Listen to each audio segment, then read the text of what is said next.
حکومت کاری کے مسائل پہ؟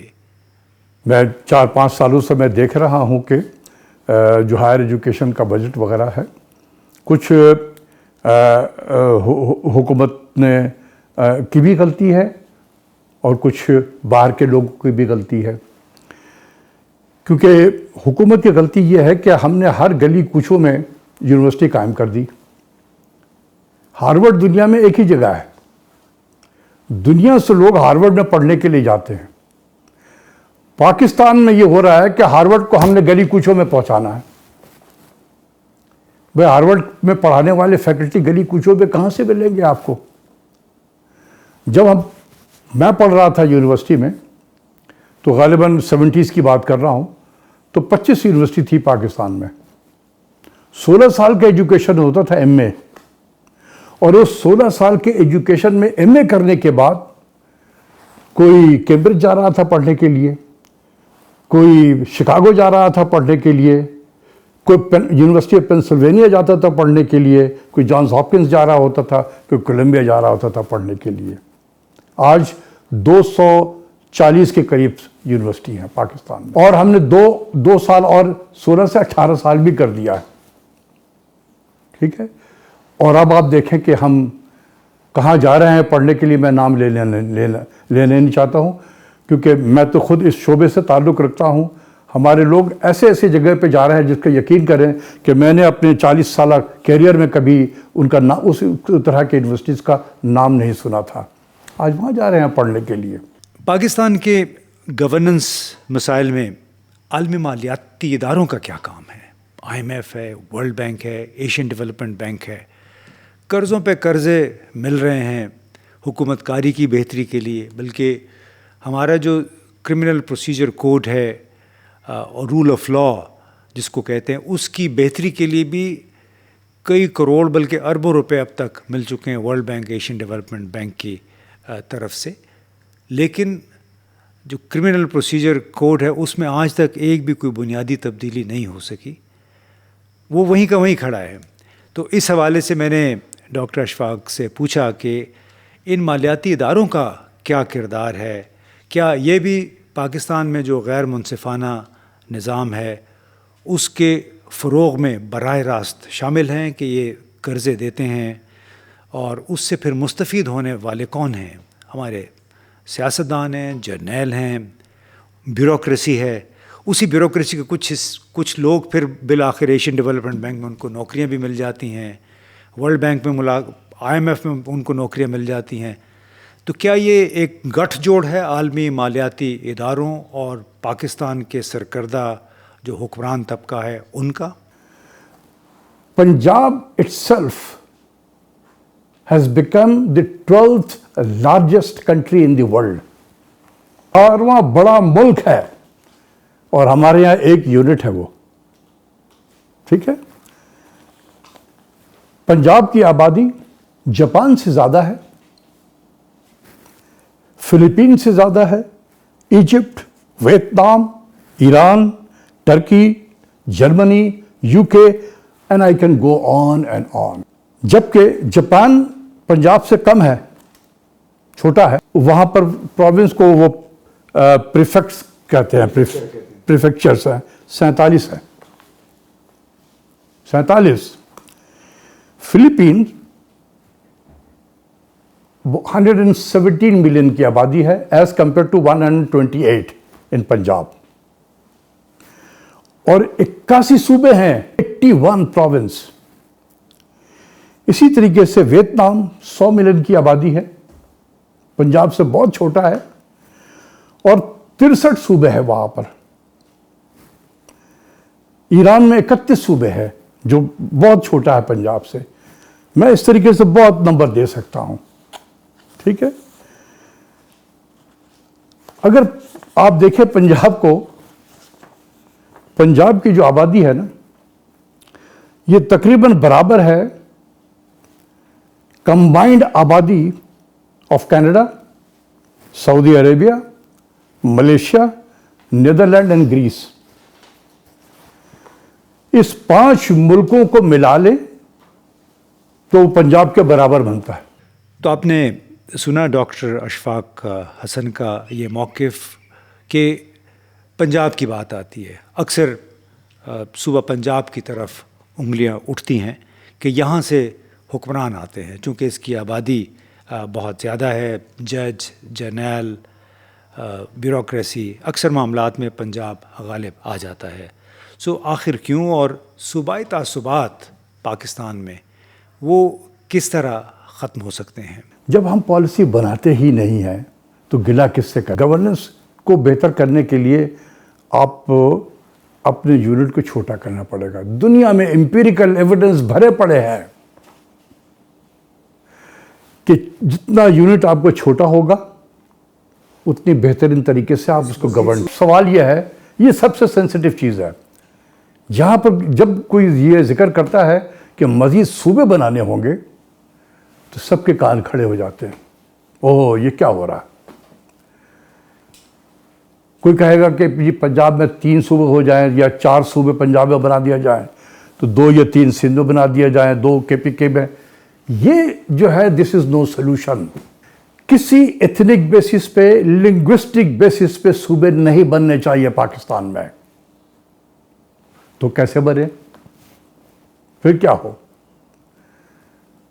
جب آپ کے یونٹ اتنے بڑے بڑے ہو گئے ہیں تو آپ کی جو ڈویژنز ہیں وہ بھی تو اسی حساب سے پھیل گئے ہیں۔ آپ ڈکلیئر کر دیں کہ جو ڈویژنز ہے ہمارا وہ صوبہ ہے۔ آپ کے 30-31 ڈویژن ہے پاکستان میں، 30-31 صوبے بن جائیں گے۔ افغانستان میں 34 صوبے ہیں، فلپین میں نے بتایا کہ 61 صوبے ہیں، ترکی میں 83 صوبے ہیں۔ آخر وہ نظام کیسے چل رہا ہے؟ ایران آپ کے ساتھ بارڈر آپ کے ساتھ ملتا ہے، 47 سے ہوئے ہیں وہاں پر۔ تو ہم کیوں نہیں بنا سکتے؟ جو بھی ہو، آپ ڈویژن کو آپ صوبے میں کنورٹ کر دیں، سیدھے سیدھے۔ ایک آپ کو آئین میں تبدیلی کرنی ہوگی، جہاں اتنے سارے تبدیلیاں اگر آئین میں ہو رہی ہے تو ایک اور بھی ہو جائے، اس میں کیا حرج ہے؟ اگر اس سے ملک میں اس سے آپ کے گورننس بہتر ہوتے ہیں، دیکھیں اس کے فائدے کیا ہوں گے۔ اگر آپ یونٹ کو چھوٹا کر دیں، ڈویژن کی سطح پہ صوبے بن جائیں، تو یہ جو صوبائیت کا زہر ہمارے اندر پھیل چکا ہے نا، 4 صوبے، ہر شخص پنجاب کی طرف دیکھ رہا ہوتا ہے کہ یہ بڑا صوبہ ہے، یہ سب کھا رہا ہے، یہی ہوتا ہے نا۔ اس سے چھٹکارا مل جائے گا آپ کو۔ دوستوں، آپ کو معلوم ہوگا کہ نیشنل فائنانس کمیشن جو 2010 میں طے ہوا تھا وہ 7واں تھا غالباً، اور اس میں بھی یہ طے ہوا تھا کہ تمام صوبوں کو ان کی آبادی کے مطابق اس کے تناسب سے مالی وسائل فراہم کیے جائیں گے۔ اب یہ ایک ایسا فارمولہ ہے جس کے تحت کچھ 57-58% کے قریب وفاقی حکومت کے جو وسائل ہیں وہ آٹومیٹیکلی صوبوں کو منتقل ہو جاتے ہیں۔ اب اس کی وجہ سے بہت زیادہ مالیاتی بگاڑ پیدا ہوا ہے۔ ایک بگاڑ یہ بھی ہے کہ قرضے ملتے ہیں باہر سے حکومت پاکستان کو، اس کا کافی سارا حصہ صوبوں کی اسکیموں میں چلا جاتا ہے، لیکن وہ قرضہ اتارنا ہوتا ہے مرکزی حکومت نے۔ صوبائی حکومتوں کی کوئی اس میں اکاؤنٹیبلٹی یا احتساب نہیں ہے 18ویں ترمیم کے تحت۔ اس کی وجہ سے بہت بگاڑ پیدا ہوا، اور ڈاکٹر اشفاق حسن بڑے معترض ہیں۔ ان کا یہ خیال ہے کہ اس فارمولے پہ نظر ثانی ہونی چاہیے، اور وہ مثال یہ دیتے ہیں کہ جنرل ایوب خان کے دور میں ایک راشن کارڈز کا سلسلہ شروع ہوا تھا غریب لوگوں کی مدد کے لیے، لیکن ہوتا یہ تھا کہ چونکہ اس زمانے میں شناختی کارڈ نہیں تھے، لہٰذا پتہ نہیں ہوتا تھا کہ کس گھرانے میں کتنے لوگ ہیں۔ تو جب شناختی کارڈ متعارف ہوا تو اس میں اکثر لوگوں نے یہ کیا کہ اگر ان کے گھر میں 10 افراد ہیں تو انہوں نے 13-14 لکھوا دی، کیونکہ اس کے تحت ایک مخصوص مقدار میں چینی، مخصوص مقدار میں آٹا ہر مہینے ملتا تھا، یعنی ایک سہولت تھی غریب لوگوں کے لیے، اس کا انہوں نے پھر ناجائز فائدہ اٹھایا۔ تو ڈاکٹر اشفاق حسن وہی ایک مثال دیتے ہیں کہ جس طرح راشن کارڈ میں آپ زیادہ تعداد لکھنے سے آپ کو زیادہ آٹا چینی ملتا تھا، اسی طرح جو موجودہ پاکستان کی آبادی ہے پنجاب کی یا کسی اور صوبے کی، وہ بھی ایک انسینٹیو بن گئی ہے ان صوبوں کے لیے مرکز سے زیادہ مالیاتی وسائل حاصل کرنا۔ اور یہ کہ پھر اس کا علاج کیا ہے؟ اگر اس طرح ہے کہ کیونکہ وہ ایک مثال ہے بھارت کی کہ انہوں نے 1979 میں ایک نیا فارمولہ طے کیا. ان کو احساس ہوا کہ جو آبادی کے مطابق وسائل کی تقسیم جو ہے اس سے بگاڑ پیدا ہو رہا ہے, تو انہوں نے وہ فارمولہ تبدیل کر دیا. کوئی کم از کم 75% پہلے اس کا سکور ہوتا تھا آبادی کا, وہ انہوں نے کم کر کے کوئی 22-23% پہ لے آئے, اور اس کے اوپر کوئی شور نہیں اٹھا. تو یہی سوال ہم نے ڈاکٹر اشفاق سے کیا کہ اگر آبادی کے تناسب کے حوالے سے وسائل کی تقسیم کا فارمولے پہ اثر نو جائزہ لے لیا جائے تو وہ کس طرح ہوگا, اس کی شکل کیا ہوگی, اور کیا اس کے ذریعے پھر پاکستان کی گورننس کے مسائل حل ہو سکتے ہیں. یہ میں پچھلے 5-6 مہینوں سے یہ باتیں بتا رہا ہوں کہ یہ آپ کے NFC ایوارڈ میں جو سینٹرلٹی ہے پاپولیشن کی جو ہے نا, اتنا زیادہ ویٹ دیا ہے. دیر از اے انسینٹیو ٹو اوور ریپرزینٹس. اور میں ہمیشہ ایک بہت سمپل اگزامپل پبلک کو دیتا ہوں, جو بھی آپ کے ناظرین ہیں جنہوں نے بھی ریشن کارڈ سسٹم دیکھا ہوگا پاکستان میں, ان کو معلوم ہوگا بالکل کہ اس ریشن کارڈ سسٹم میں 2 کلو چینی, 2 کلو دال, 2 کلو آٹا, 2 کلو گھی, تیل, یہ سستے کہتے تھے کنٹرول ریٹ پہ. مجھے وہ یاد ہے اس لیے میں کہہ رہا ہوں. تو ہر گھر نے اپنے یہاں پر 3 سے 4 آدمی زیادہ لکھائے رکھتے تھے کہ کنٹرول ریٹ میں. اب 2 کلو چینی میں یا پورا مہینہ تو شاید نہ چل سکے, ٹھیک ہے نا. تو اس لیے اگر زیادہ آدمی ہوں گے تو زیادہ چینی مل جائے گی, تو مارکیٹ سے دوبارہ جا کے خریدنے کی ضرورت نہیں پڑے گی, سارا کام کنٹرول ریٹ پہ ہو رہا ہوگا. تو جو قوم 2 کلو چینی 2 کلو دال کے لیے اوور ریپرزینٹ کر سکتی ہے, تو جہاں پر trillions of resources NFC award کے تحت صوبوں کو بٹ رہے ہوتے ہیں, جہاں پارلیمنٹ کی سیٹ بٹ رہی ہوتی ہے, جہاں پر نوکریاں بٹ رہی ہوتی ہے کوٹا سسٹم کے بیسس پہ, جہاں پروفیشنل کالجز میں جو سرکاری میڈیکل اور انجینئرنگ کالجز ہیں وہاں پر داخلہ آپ کو آبادی کے بنیاد پہ مل رہا ہو, تو آپ نہیں سمجھتے ہیں کہ it is in the interest of every house, every tehsil, every district, every province to over represent. تو یہ ہم نے ڈسٹارٹ کر دیا ہے. اور کیا کر دیا ہے؟ Politicization of census. Census politicized ہو گیا ہے. 1981 کا سینسس ہوا, اور پھر کب ہوا؟ 1998 میں, 17 سال کے بعد. ٹھیک ہے. اس کے بعد 98 کے بعد پھر کب ہوا؟ 19 سال کے بعد 2017 میں, اور وہ بھی ڈسپیوٹڈ تھا. تو ہم نے بنا دیا نا اس طریقے سے کہ آپ جب پاپولیشن کو اتنا زیادہ امپورٹنس دیں گے ہر چیز کی ڈسٹریبیوشن میں, تو یہ تو ایک فطرت ہے, ایک کامن سینس ہے کہ پیپل ول اوور ریپرزینٹ. تو آپ نے NFC ایوارڈ بھی ڈسٹارٹ کر دیا, پولیٹیسائز کر دیا, سینسس کو بھی پولیٹیسائز کر دیا. دنیا میں بہت سارے ایسے ملک ہیں جہاں پر سینسس 20-20 سال 40-40 سال سے نہیں ہوئے ہیں, اور وہ سارے وہ ملک ہیں جہاں سول وار چل رہا ہے. ڈاکٹر اشفاق حسن صاحب نے یہ بھی کہا کہ انہوں نے 4 صوبوں میں پریزنٹیشنز بھی دی ہیں, اور ایک موقع پہ خیبر پختونخوا میں بھی وہ جب پریزنٹیشن دے رہے تھے, ارکان اسمبلی بیٹھے ہوئے تھے, تو اس دوران گفتگو وہ مسکرا رہے تھے جب وہ پریزنٹیشن کرے. تو میں نے ان سے پوچھا کہ آپ کیوں ہنس رہے ہیں؟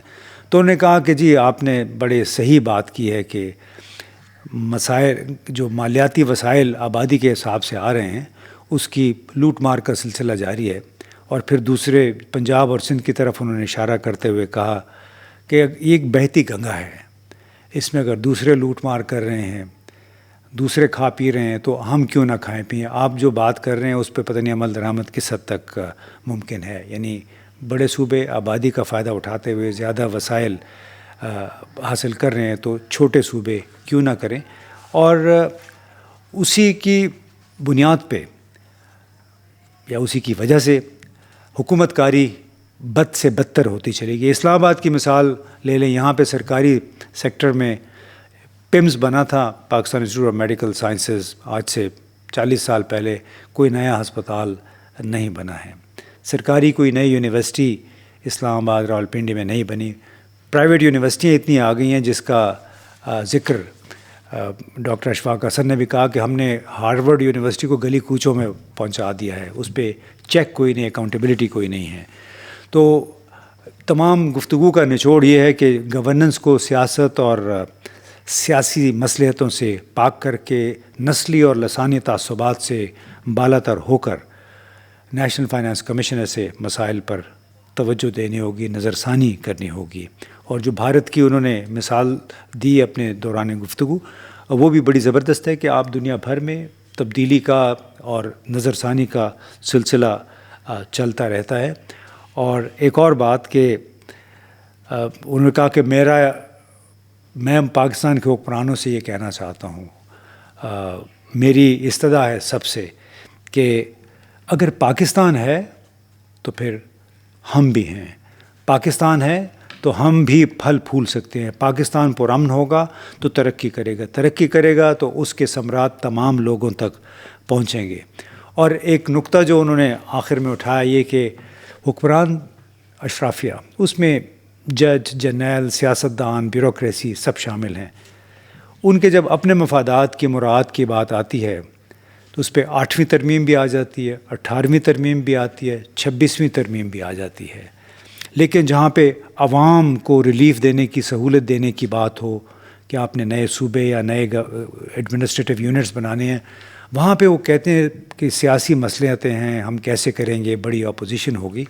تو گفتگو کا لب لباب یہ تھا کہ بڑے لوگ اگر اپنی سہولت کے لیے، اپنے فائدے کے لیے قانون سازی کر سکتے ہیں تو آرڈیننس یا ایک اور ترمیم کے ذریعے ان بنیادی خرابیوں کو بھی دور کر سکتے ہیں جن کی وجہ سے پاکستان کے عوام کی غالب اکثریت اس وقت گوناگوں مسائل کا شکار ہے. بہت بہت شکریہ.